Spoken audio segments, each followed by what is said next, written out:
How the Union Pacific Norfolk Southern deal could boost petrochemicals. This is huge. In a landmark move poised to reshape America's freight landscape, Union Pacific, UP, Norfolk Southern announced a proposed $85 billion merger on July 29th, 2025. This deal, if approved by regulators, would be the nation's first true transcontinental railroad spanning 50,000 miles across 43 states. What does this mean to invest, and what does this mean to petrochemicals? There are an upside and a downside. Michael, let's talk about the upside. The upside is that there could be less confusion on rail shipments from the oil sands all the way through to the Gulf.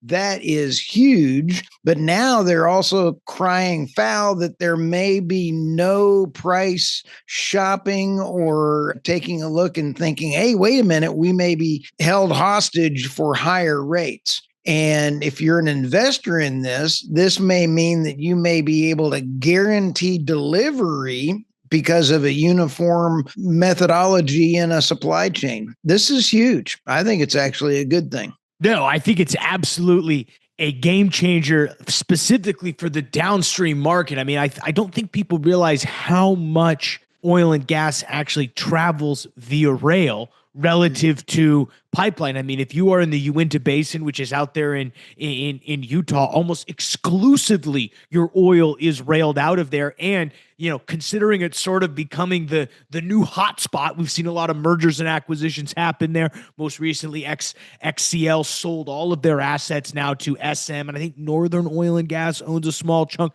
4-Point Energy has a big position out there. So it's really interesting to see this happen. I think it's going to, on some level, slightly lower rail costs all around. As you also mentioned, there are other downstream components like fertilizer and other specific refined products that go to and from the Gulf Coast that are impact from this. I think the interesting thing, like you said, is what happens and what does this mean for the overall markets. I do think we need to wait to see if this merger is approved. I mean, the Federal Trade Commission and President Trump isn't just gung-ho on mergers across the board. They're a little bit better about the IPO market. We've seen more IPOs happen in the last, say, 6 months since President Trump has been in office than otherwise. But I do think there is a little bit of populist, which kind of runs through both Vice President Vance and President Trump relative to just mass consolidation. Now, I think in this case, this benefits us all, lowering costs and specifically from downstream products. But